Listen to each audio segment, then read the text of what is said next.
Video শুরুতে জানাবো প্রত্যেককে রাখি পূর্ণিমার অনেক অনেক শুভেচ্ছা। এবং এই দিনটা আমাদের বাঙালির কাছে, ভারতবাসীর কাছে ভীষণভাবে একটা গর্বের দিন, ঐতিহ্যের দিন। এবং যতদিন আমরা বাঁচবো এই দিনটাকে যেন আমরা পালন করে যেতে পারি সুষ্ঠুভাবে, এইটুকুই প্রার্থনা আমাদের থাকবে। এবং তার পাশাপাশি যে সামাজিক বন্ধন রয়েছে, যে মানবতা রয়েছে, সেটাকে যেন আমরা সারা জীবন অটুট রাখতে পারি মানুষ হিসেবে, এইটুকুই চাওয়ার রয়েছে। এবং অবশ্যই সামাজিক কর্তব্য হিসাবে ওপরওয়ালা ভগবানের কাছে আমাদের এইটুকু প্রার্থনা যে যতদিন বাঁচবো এই সমাজে যত বোন রয়েছে আমাদের, তাদের যেন আমরা রক্ষা করতে পারি, তাদের সম্মান, তাদের সম্ভ্রম, তাদের নিরাপত্তা যেন আমরা সুনিশ্চিত করতে পারি। এইটুকু শক্তি যেন আমাদের ভগবান দেন, আর কিছু দিক না দিক, অন্ততপক্ষে এইটুকু শক্তি যেন আমাদের সারা জীবন থাকে। আর আজকের যে ভিডিও টপিকটা রয়েছে সেটা ভীষণভাবে কিন্তু স্ট্রেট রয়েছে, অর্থাৎ এএফসি চ্যালেঞ্জ লিগ নিয়ে কথা বলবো। এবং সেই এএফসি চ্যালেঞ্জ লিগে ইন্ডিয়া থেকে কিন্তু ইস্টবেঙ্গল পার্টিসিপেট করছে। এএফসি চ্যালেঞ্জ লিগের হিস্ট্রি, এর আগে কি ছিল না ছিল, কিভাবে নতুন ফরম্যাট আসছে, এইবারে টোটাল যা কিছু গ্রুপ বিন্যাস হবে, কতগুলো টিম রয়েছে, ড্র মেকানিজম, সব কিছু নিয়ে কিন্তু এই ভিডিওটাতে কথা বলবো। যার মধ্যে প্রথম বিষয়টা হচ্ছে এএফসি চ্যালেঞ্জ লিগ এবং তার একটা ছোট্ট হিস্ট্রি। 2005 থেকে 14 অবধি এএফসি নতুন করে একটা থার্ড টিয়ার কম্পিটিশন নিয়ে আসে এবং তার নাম দেয় এএফসি প্রেসিডেন্টস কাপ, যেটা ন্যাচারালি এএফসি জানিয়ে দেয় যে যারা লোয়ার র্যাঙ্ক টিম রয়েছে তাদের জন্য এই কম্পিটিশনটা থাকলো, যারা হায়ার র্যাঙ্কে রয়েছে তারা এএফসি চ্যাম্পিয়ন্স লিগে থাকবে, এএফসি কাপে থাকবে। এএফসি প্রেসিডেন্টস কাপ 10 বছর ধরে চললো এবং 10 বছর আগে কিন্তু এটা ডিজলভডও হয়ে গেল। এবং যারা এএফসি প্রেসিডেন্টস কাপে আসতো তারা কিন্তু চলে গেল এএফসি কাপের যে প্লে অফ রাউন্ড রয়েছে সেখানে। এবং তারপরে 10 বছরে খুব একটা এটা নিয়ে আলোচনা হয়নি। কিন্তু গত বছর যখন নতুন করে এএফসি কম্পিটিশনসকে রিস্ট্রাকচার করা হয়, সেখানে এই প্রস্তাবটা রাখা হয় যে একটা নতুন করে আবারও থার্ড টিয়ার কম্পিটিশন নিয়ে আসা হোক। কারণ টপ টিয়ার যেটা রয়েছে সেখানে টিমের সংখ্যা কমিয়ে আনা হয়েছে, 24টা মাত্র টিম, 12টা ওয়েস্ট রিজিয়ন থেকে, 12টা ইস্ট রিজিয়ন থেকে এএফসি চ্যালেঞ্জ লিগ এলিটের নাম দিয়ে সেখানে টপ 24 এশিয়ান ক্লাবস কিন্তু খেলবে। সেকেন্ড টিয়ার কম্পিটিশন যার নাম ছিল এএফসি কাপ, সেটাকে চেঞ্জ করে এএফসি চ্যাম্পিয়ন্স লিগ 2 করে দেওয়া হলো। এবং সেখানে মোটামুটি আমাদের এশিয়াতে যারা মিড লেভেল ক্লাবস রয়েছে তারা থাকবে। এবং সেখানে আমরা এতদিন দেখতাম না যে যারা এএফসি কাপে থাকতো তারাও কিন্তু এবার থেকে আসবে, মানে Saudi Arab, Qatar, Iran, UAE, Uzbekistan, এখান থেকে টিমগুলো হামেশাই আসবে। আর ইস্ট রিজিয়নে জাপান, সাউথ কোরিয়া, চায়না, এখান থেকে টিমগুলো রেগুলার বেসিসে আসবে। অর্থাৎ তারাই চাইবে যে আমাদের কর্তৃত্ব এখানেও বজায় থাকুক। এবার এখানে থার্ড টিয়ার কম্পিটিশন যেটা ছিল এএফসি প্রেসিডেন্টস কাপ, তাকে নতুন নামে এএফসি চ্যালেঞ্জ লিগ নাম দিয়ে নিয়ে আসা হয়েছে এবং সেখানেও কিন্তু ভালো টিম আমরা দেখতে চলেছি। যেমন অবশ্যই দেখো, ইন্ডিয়া থেকে ইস্টবেঙ্গল রয়েছে, তারা সেমিফাইনাল খেলেছে। একটা টিম রয়েছে 2022-এ তারা এএফসি কাপ চ্যাম্পিয়ন হয়েছে, আল সিব, ওমানের ক্লাব। তো এরকম ভালো কিছু ক্লাবকে আমরা দেখবো।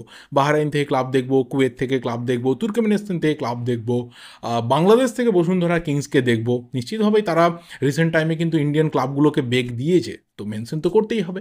ইস্ট রিজিয়ন আমি বলবো না যে খুব টাফ কোনো টিমস রয়েছে, ওয়েস্ট রিজিয়নের টিম কিন্তু অনেক বেশি টাফ রয়েছে। তো এটা মোটামুটি একটা ছোট্ট হিস্ট্রি, বা মোটামুটি বলা চলে যে একটা ওভারভিউ এই কম্পিটিশনটার। সেকেন্ড জিনিস যে এইবারের এএফসি চ্যালেঞ্জ লিগ 2024-25 তার ড্র কিন্তু হবে 22 তারিখে। 22 আগস্ট ড্র রয়েছে, বেলা 12:30 থেকে ড্র রয়েছে। এএফসি হাবের যে ইউটিউব চ্যানেলস রয়েছে, মানে যেখানে আমরা এএফসি চ্যাম্পিয়ন্স লিগ এলিট আর 2 এর ড্র দেখেছিলাম, সেখানে ড্র দেখতে পাবো। আর যদি সেখানে লিঙ্ক খুঁজতে অসুবিধা হয় তাহলে অবশ্যই আমাদের টেলিগ্রাম চ্যানেলে জয়েন করতে পারো। সেখানে কিন্তু লিঙ্ক আমরা 1 ঘন্টা আগে মোটামুটি দিয়ে দেবো, ডিসক্রিপশন বক্সে লিঙ্কটা থাকবে টেলিগ্রাম চ্যানেলে, সেখানে অবশ্যই জয়েন করতে পারো। আচ্ছা, এবার যদি কম্পিটিশন ফরম্যাটের কথা বলি তাহলে টোটাল 18টা টিম কিন্তু রয়েছে এএফসি চ্যালেঞ্জ লিগে। 12টা টিম রয়েছে ওয়েস্ট রিজিয়ন থেকে, 6টা টিম রয়েছে ইস্ট রিজিয়ন থেকে। 12টা ওয়েস্ট রিজিয়নের টিমকে ভাগ করা হবে 3টে গ্রুপে, প্রত্যেকটা গ্রুপে 4টে করে টিম থাকবে। আর 6টা ইস্ট রিজিয়নের টিমকে ভাগ করা হবে 2টো গ্রুপে, প্রত্যেকটা গ্রুপে 3টে করে টিম থাকবে। এবং এই যে টোটাল গ্রুপগুলো ভাগ করা হবে, প্রত্যেকটা গ্রুপ কিন্তু গ্রুপ স্টেজে একটা করে অপোনেন্টের বিরুদ্ধে একটা করে ম্যাচই খেলবে। আমরা কিন্তু চ্যাম্পিয়ন্স লিগ এলিটের মতো বা চ্যাম্পিয়ন্স লিগ 2 এর মতো হোম অ্যাওয়ে ভিত্তিতে কোনো রকম ডাবল লেগড ম্যাচ দেখব না, সিঙ্গেল ম্যাচ দেখব। এবং সেন্ট্রালাইজড ভেন্যু যেটা হবে সেটা কিন্তু মেম্বার অ্যাসোসিয়েশনের যে র্যাঙ্কিং, যারা হায়ার পজিশনে রয়েছে তারা কিন্তু সেই দায়িত্ব পাবে। এবং পট 1-এ যারা রয়েছে তারাই কিন্তু এই দায়িত্বটা পেতে চলেছে। অর্থাৎ ইস্টবেঙ্গল বা ইন্ডিয়া বা এআইএফএফ তারা কিন্তু এএফসি চ্যালেঞ্জ লিগের ইস্টবেঙ্গল যে গ্রুপে থাকবে সেই গ্রুপের ম্যাচগুলো কন্ডাক্ট করার দায়িত্বে থাকবে। এটা পুরোপুরি ইস্টবেঙ্গল এবং এআইএফএফের ওপর থাকছে। এবং ইস্টবেঙ্গল প্রত্যেকটা ম্যাচ যুবভারতীতে খেলবে, এটা আগে থেকে আমরা বলে দিতে পারি, যা কিছু রুলস রয়েছে সেই রুলস মোতাবেক। এবং এই যে 3টে গ্রুপ ভাগ হবে ওয়েস্ট রিজিয়ন থেকে, এই তিনটে গ্রুপ থেকে কিন্তু 4টে টিম যাবে কোয়ার্টার ফাইনালসে। আর ইস্ট রিজিয়নে যে দুটো গ্রুপ ভাগ করা হবে সেই দুটো গ্রুপ থেকে কিন্তু দুটো দুটো করে টিম, 4টে টিম চলে যাবে কোয়ার্টার ফাইনাল। সেখানে তারা প্রি ডিটারমাইন্ড ফরম্যাটে কোয়ার্টার ফাইনাল খেলবে, আলাদা করে কোনো ড্র হবে না চ্যাম্পিয়ন্স লিগ এলিট বা চ্যাম্পিয়ন্স লিগ 2 এর মতো। একইভাবে ইস্ট রিজিয়নে হবে, সেমিফাইনালও ওয়েস্ট রিজিয়ন নিজেদের মতো হবে, ইস্ট রিজিয়ন নিজেদের মতো হবে, এবং ফাইনালে একদম ফাইনাল ডেতে আমরা ওয়েস্ট রিজিয়ন থেকে একটা টিম আর ইস্ট রিজিয়নের থেকে একটা টিমকে আমরা ফাইনাল খেলতে দেখব। তার আগে কিন্তু ইস্ট এবং ওয়েস্টের মধ্যে কোনো রকম ক্লাশ হবে না। এটা হচ্ছে একদম বেসিক ফরম্যাট। এবার যদি আমরা টিমগুলোকে নিয়ে কথা বলি তাহলে সেখানে পট 1 এখানে কিন্তু রয়েছে যারা হাইয়েস্ট মেম্বার অ্যাসোসিয়েশন র্যাঙ্কিং নিয়ে এএফসি চ্যালেঞ্জ লিগে গেছে, অর্থাৎ যে কটা দেশ রয়েছে তার মধ্যে সব থেকে হাইয়েস্ট র্যাঙ্কিং হচ্ছে ইন্ডিয়ার, এবং সেই কারণে পট 1-এর একদম নাম্বার 1 পজিশনটাতে কিন্তু ইস্টবেঙ্গল থাকছে। নাম্বার 2 পট 1 পজিশন পেয়েছে আল আহলি ক্লাব, তারা বাহরাইনের, এবং নাম্বার 3 পট 1 পজিশনে কিন্তু পেয়েছে আল আরাবি। এই তিনটে টিম কিন্তু ডিফারেন্ট গ্রুপে থাকবে, এরা পট 1-এ রয়েছে। যদি পট 2 এর দিকে তাকাই ওয়েস্ট রিজিয়নে, তাহলে সেখানে রয়েছে আরকাদাগ, দ্বিতীয় টিম রয়েছে নেজমে, এবং থার্ড টিম রয়েছে আল ফতুয়া। যদি পট 3-র দিকে তাকাই তাহলে সেখানে বাংলাদেশের বসুন্ধরা কিংস রয়েছে, আল সিব রয়েছে, যাদের কথা আগেই বললাম যে 2022-এর এএফসি কাপের তারা চ্যাম্পিয়ন। আর পট 3-তে থার্ড টিমটা রয়েছে মাজিয়া, যাদেরকে আমরা চিনি রিসেন্ট টাইমে ইন্ডিয়াতে এসে তারা ভালো অনেক ম্যাচ রেগুলার বেসিসে খেলে গেছে। এবং পট 4-এ কিন্তু রয়েছে হিলাল আল কৌজ, এই টিমটা প্যালেস্তাইনের টিম, এর সাথে রয়েছে আবদিস আতাকান্ত, তারা কিন্তু এএফসি চ্যালেঞ্জ লিগের প্লে অফ রাউন্ড থেকে উঠেছে, এটা কিরগিজিস্তানের ক্লাব। এবং তার সাথে রয়েছে আমাদের পড়শি দেশ ভুটান, তাদের ক্লাব পারো এফসি। এই পারো এফসি কিন্তু প্রথমবারের মতো এফসির কোনো কম্পিটিশনসে নামতে চলেছে একদম মেন রাউন্ডে। এবং তার পাশাপাশি আরকাদাগও রয়েছে, আরকাদাগও কিন্তু প্রথমবারের মতো এএফসি কম্পিটিশনসের মেন রাউন্ডে নামতে চলেছে। আর ইস্ট রিজিয়নে যদি আমরা তাকাই তাহলে সেখানে হয়তো আমাদের খুব একটা ফোকাস নেই, কিন্তু ছোটো করে বলে দেওয়া দরকার। পট 1-এ রয়েছে ইন্দোনেশিয়ার মাদুরাই ইউনাইটেড, পট 1-এ দ্বিতীয় ক্লাব রয়েছে সান ইউনাইটেড, এটা মিয়ানমারের ক্লাব। এর সাথে সাথে রয়েছে পট 2-তে প্রি খান রিচ স্যাং রিয়েং বলে একটা ক্লাব, তার সাথে রয়েছে চাইনিজ তাইপেই থেকে তাইওয়ান স্টিল। পট 3-তে রয়েছে ইয়াং এলিফেন্টস এবং এসপি ফালকনস। এদের টিমগুলো খুব একটা যে স্ট্রং টিম তা না, কিন্তু হ্যাঁ যেহেতু ওরা ওদের মতো করে এগিয়ে যাবে তো আমরা বলতে পারি যে ওয়েস্ট রিজিয়নের টিমগুলো অনেক বেশি স্ট্রং, অনেক বেশি ভালো খেলা আমরা ওয়েস্ট রিজিয়নে দেখবো। এটা আপাতত মেন ব্যাপার। লাস্ট যে ব্যাপারটা সেটা হচ্ছে যে ম্যাচের কী কী ডেটস রয়েছে সেটা একটু ডিসকাস করে নেওয়া যাক। এটা আমরা 22 তারিখে অফিসিয়ালি জানতে পারবো যে কোন দিনকে কবে কি কার বিরুদ্ধে খেলা হচ্ছে, গ্রুপ স্টেজে কে কে টিম আসছে এবং সেই টিমগুলো কতটা কি কড়া বা ভালো বা কতটা সহজ প্রতিপক্ষ সেই দিনকে কথা বলা যাবে। কিন্তু ম্যাচ ডে 1, 2, 3 এটা কিন্তু প্রি ডিটারমাইন্ড হয়ে গেছে ডেট।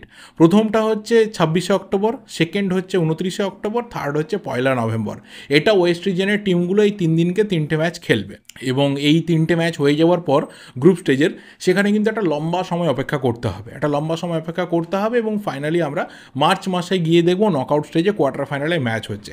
এবং এই কোয়ার্টার ফাইনাল থেকেই কিন্তু হোম এবং অ্যাওয়ে দুটো করে ম্যাচ এসে যাচ্ছে, অর্থাৎ সেখানে প্রত্যেকটা টিমকে ঘরের মাঠে একটা ম্যাচ আর ট্রাভেল করে অ্যাওয়ে ম্যাচ একটা খেলতে হবে। সেমিফাইনালও ঠিক একই নিয়ম থাকছে, আর ফাইনালটা সেন্ট্রালাইজড ভেন্যুতে হবে। এখন অবধি ভেন্যু ডিক্লেয়ার হয়নি, তো দেখা যাক। আমাদের একটা এক্সপেকটেশন থাকতেই পারে যে ইন্ডিয়াতে ফাইনাল হতে পারে, সেটা হয়তো 22 তারিখে ডিক্লেয়ার হলেও হতে পারে বা পরেও ডিক্লেয়ার হতে পারে। যদি ইন্ডিয়া ফাইনাল করার একটা বড় রকম চান্স পায় তাহলে আমরা প্রথমবারের মতো এএফসি কম্পিটিশনসের কোনো ফাইনাল ইন্ডিয়াতে দেখব, এবং সেখানে যদি ফাইনালি ইস্টবেঙ্গল রিচ করতে পারে তাহলে একটা বিরাট বড় পাওনা ইন্ডিয়ান ফুটবলের নিরিখে হবে। আর যেটা আগেই বললাম যে এই যে গ্রুপগুলো রয়েছে এই গ্রুপগুলোর মধ্যে সবথেকে বেশি ওয়েস্ট রিজিয়ান টিম রিপ্রেজেন্ট করলেও কিন্তু তাদের খুব একটা বেশি প্রতিনিধিত্ব থাকছে না, তাদের ম্যাক্সিমামটা এলিমিনেট হয়ে যাবে। এবং যেহেতু 3টে গ্রুপ রয়েছে সেই 3টে গ্রুপের টপ টিমগুলো যাবে কোয়ার্টার ফাইনাল, আর বেস্ট যারা রানার্স আপ হবে তারা কিন্তু কোয়ার্টার ফাইনালের দিকে যাবে। আর উল্টো দিকে যে ইস্ট রিজিয়নের টিম রয়েছে সেখান থেকে কিন্তু দুটো গ্রুপ থেকে দুটো টিম মানে টপ পজিশন আর রানার্স পজিশন তারা কিন্তু কোয়ার্টার ফাইনালের দিকে চলে যাবে। তো ম্যাক্সিমাম সাফারটা বা ম্যাক্সিমাম স্যাক্রিফাইসটা বলা চলে যে ওয়েস্ট রিজিয়নকেই করতে হচ্ছে, কারণ এতদিন ওয়েস্ট রিজিয়নকে নিয়ে অনেকে অনেক রকম গালমন্দ করেছে, অ্যাডভান্টেজ পাইয়ে দেওয়া এটা সেটা অনেক কিছু। তো সেখান থেকে এই প্রথম আসছে যে এফসি চ্যালেঞ্জ লিগ, সেখানে প্রথমবারের মতো বোধহয় ওয়েস্ট রিজিয়ন সব থেকে বেশি সাফার করতে চলেছে। তো নিশ্চিতভাবেই 3টে কম্পিটিশনসের দিকে তাকিয়ে থাকবো, but specially FC champions league 2 এবং এফসি চ্যালেঞ্জ লিগের দিকে তাকিয়ে থাকতে হবে, দুটো ইন্ডিয়ান টিমের দিকে তাকিয়ে থাকতে হবে। আর মোটামুটি আমাদের একটা চাওয়া পাওয়া সব কিছুই রয়েছে যে ভালো কিছু হোক, প্রত্যেকেই ভালো কিছু করুক, একদম হায়েস্ট লেভেল অবধি যতটা যাওয়া যায় ততটা যাক, কারণ আমাদের কোএফিসিয়েন্টটা বাড়াতে হবে, কোএফিসিয়েন্টটা বাড়ানো ভীষণভাবে দরকার, কারণ আস্তে আস্তে কিন্তু আমাদের কোএফিসিয়েন্ট কমছে, পয়েন্ট আমাদের নামছে, এবং আগামী দিনে যে এফসি চ্যাম্পিয়ন্স লিগ 2 এর একটা ডিরেক্ট স্লট আমাদের জন্য রয়েছে, সেটা থাকা না থাকা কিন্তু এইবার থেকে পরপর দুটো টিমের যা কিছু পারফরমেন্স রয়েছে আগামী 3 বছরের, সেটা ভীষণভাবে ভাইটাল হতে যাচ্ছে। কারণ আমরা জানি যে এফসি চ্যাম্পিয়ন্স লিগ এলিটে ইন্ডিয়ান ক্লাবের আর ফিরে আসার চান্স আপাতত নেই, অ্যাটলিস্ট আমি তো 5 থেকে 7 বছর বা 10 বছরে দেখছি না, কারণ যেভাবে টিমের সংখ্যা কমে গেছে এবং যারা আমাদের থেকে অনেক ওপরের দিকে রয়েছে তাদের এত পরিমাণে কোএফিসিয়েন্ট বেড়ে যাচ্ছে ভালো পারফরমেন্সের জন্য, আমরা অনেকটা পিছিয়ে গেছি। তো একটা এক্সপেকটেশন থাকুক যে আমরা যেন এই দুটো জায়গাতে নিজেদের স্লট ধরে রাখতে পারি এবং যতটা ভালো করা যায় আমরা যেন ভালো করতে পারি। তো এখানে আমার মনে হয় যে দল মত রাইভালরি সমস্ত কিছু নির্বিশেষে এই দুটো টিমের support all over Indian football থেকে থাকুক, প্লেয়াররা পাক, টিম পাক, এবং আলটিমেট যতটা বেশি ভালো করতে পারবে তত বেশি কিন্তু ওভারঅল ইন্ডিয়ান ফুটবলের জন্য লাভ। কারণ এই বছর হয়তো মোহনবাগান ইস্টবেঙ্গল রয়েছে, পরের বছর হয়তো অন্য কোনো দুটো টিম যাবে, আলটিমেট যেই যাক না কেন তাদেরকে গিয়ে ভালো কিছু করে আসতে হবে, এবং সেখানে যখন পার্টিসিপেট তারা করতে যাচ্ছে যতটা ভালো করবে ততটা আমার দেশের লাভ হবে। এর বেশি আর কিছু বলার নেই। ক্লাবের লাভ তো হবেই, ঠিক আছে, কিন্তু তার থেকেও বেশি লাভ আমি বলবো একটা দেশের হবে, কারণ পরবর্তী সময় তারা হয়তো নাও যেতে পারে, অন্য কেউ যেতে পারে, সেই লাভের যে অঙ্কটা রয়েছে সেটা গিয়ে তারা পরে ক্যালকুলেট করে বাড়াবে। এইটুকু আমাদের এক্সপেকটেশন থাকলো। ভালো হোক টুর্নামেন্ট, 22 তারিখের পর কথা বলা যাবে। আর এর বেশি কিছু বলার নেই। ভিডিওটা এই অবধি। ভালো লাগলে লাইক করো, শেয়ার করো, যা কিছু ওপিনিয়ন রয়েছে অবশ্যই কমেন্ট করে জানাতে থাকো।